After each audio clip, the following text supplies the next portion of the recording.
Hey fellas, it's Edge 4006. Doing not necessarily a new review. I've already reviewed this gun once, but the video, it seems, has degraded or just got messed up on Google. So it's not playing its entirety, and it was kind of long anyway. I'm going to go ahead and kind of keep this one short and sweet. Basically, it's a review of my Luger 1920 commercial. I believe it's 20 commercial, or PO8. This Luger is chambered and dirty Luger. It is empty. I'm going to go ahead and show that there.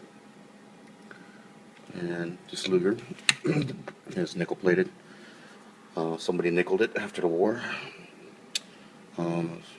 My grandfather got it, passed to my dad, and was passed to me. My dad doesn't have much use for it, and he knows I like guns, so he let me go ahead and get my hands on it.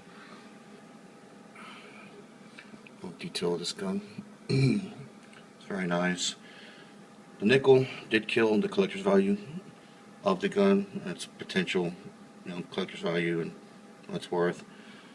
If it wasn't nickeled, it'd probably be worth somewhere around $2,000, roughly. It's because it's all matching serial numbers minus one part, which is this plate. It was a tragedy because if they would have kept that plate, you probably could have had it repaired and kept it in its entirety. All being matching numbers. But yeah, like I said, it's a pretty cool looking pistol. Very accurate. These pistols, let me show you here.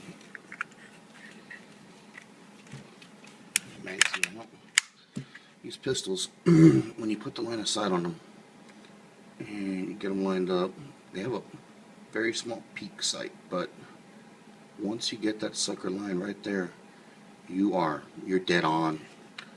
This gun was made to be shot one-handed. I shoot it too, of course, out of habit, but no, you shoot it one-handed just right, and it feels good. It's like an extension of your arm when you do pull it up, and it comes to it feels right in the hand. The grips are nice. These are remanufactured. Had some stag grips on it, some kind of deer grips that were on it when my dad got it, and he didn't like them, so he had somebody make some. They had to make these for him, which is pretty neat because it's checkered. Nice texture too. They're not fancy, but they're kind of original. I think the original were beechwood. They used in Germany. See here again, this is chambered 30 Luger.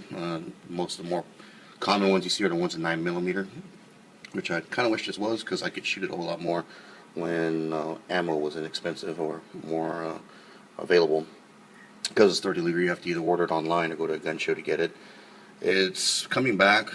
You're seeing a little more. Fiocchi is the round that I like to use, and that's pretty much the only one you can find. They're around 20. If you can get them around $20 a box, you get a good deal. Sometimes you pay up to about 25. That's where I like to stay at max. If you do get into Winchester, it does make rounds for this gun, but they are expensive. They're like $50 a box. Very expensive stuff for their 30 Luger ammunition. If you do order online, order a bunch, so you can have some to shoot. You don't have to be worrying about going and paying shipping again. So if you get a good deal, take advantage of it. This is a DWM. Get that stamp in there. There we go. DWM Luger. Deutsch Waffen Verteidigen. I can't even. No, I'm not gonna murder that man. Okay, like it's like matching numbers. Got one there. Got them there. I mean, they're you find them almost every part. Some of them have them like stamped on everything. This one, as you take it apart, you'll start seeing them come out. I mean, they have them on the trigger. Some have them on this little part here for the slide plate release. Right here, it's interesting. I took it to the gun show and had somebody tell me, and if you look, you kind of see that impression there of a Y. Because right there is where it said made in Germany, or Germany, I believe, and it was kind of washed away with the, or not washed away, filled in with nickel. Probably went over just the proofing marks that usually are common to see on the DWM is pretty clear, and the numbers on the firing pin itself, the firing pin, the striker, it also has a number on the striker that corresponds with all the other numbers. So it's a shooter. I do shoot it. So you don't want to, you don't, of course, I want to break the original striker, so I don't dry fire this. There's a way to store this weapon where you put it in what they call storage mode, so you don't dry fire it. It's like a Ruger 1022. You kind of pull the action back or the toggle back just a little bit to where you start feeling pressure on it, and then you engage the trigger and let the toggle actually go forward, and that puts it in storage mode so that the striker is not cocked or in the firing position. But it's a fun gun to shoot. I like shooting it. It's very accurate. Bullets go straight up right behind you. Or not the bullets, the shell casings. And that's a family heirloom. We'll keep it in the family. My son, he already got his eyes on it. He's like, yeah, it's be mine one of these days. Well, cool.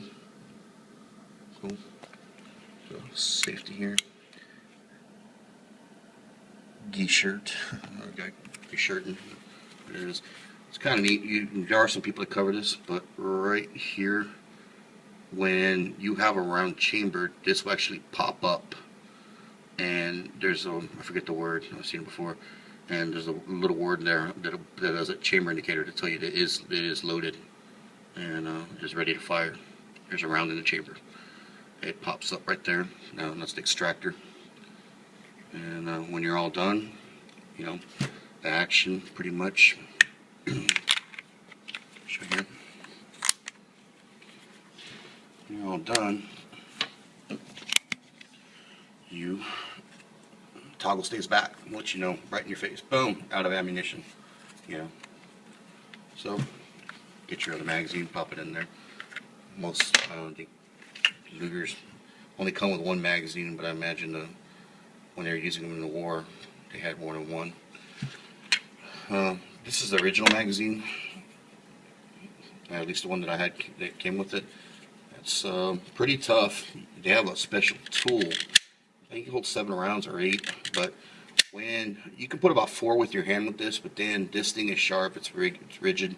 You don't really want to be manhandling it either. Trying to, I've done it a couple times in the past. Didn't know better, where you're putting on the side of a bench and pushing it in to put ammunition in. There's a special tool that comes with it. I have it there somewhere. I just need to find it.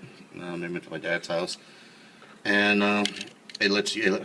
It basically pulls down this tab with your thumb, so you don't tear up your fingers to do it and load ammunition. They kind of just all slide in, and they're fun. This thing is still a bear, but it still works. It's a very dependable magazine. I have tested these mags since I made my last video, and believe it or not, these are really loosey-goosey. Well, the way they kind of just fill in, and I was cycling ammunition through these. I don't have any snap caps, so I had to cycle live ammunition, but just be careful, know what you're doing. Cycle live ammunition through it, and it wasn't cycling well. But when I did go to shoot it, I had a couple of failure defeats, but not too many. Not much more. I was expecting a whole lot more. These I paid about $30 a pop. Through clips and something.com. I can't remember offhand, but they're not too easy to find. But you can get them at the gun show for the 9mm and the 30 Luger. The same, pretty much. They're not the same round, but they're the same casing. The 30 Luger is bottleneck, so you can get 9mm magazines, and because they usually don't say 30 Luger, since the 9mm is more popular, it's going to say 9mm, but they work. It's kind of like the 40. Smith & Wesson and the Sig 357 casing sizes. But these aren't bad after all, so I'm going to try to use those more and lay off this one just for collector's value, whatever you want to call it. It's not really a collector gun, it's a shooter. But again, I'm going to go ahead and close this out here.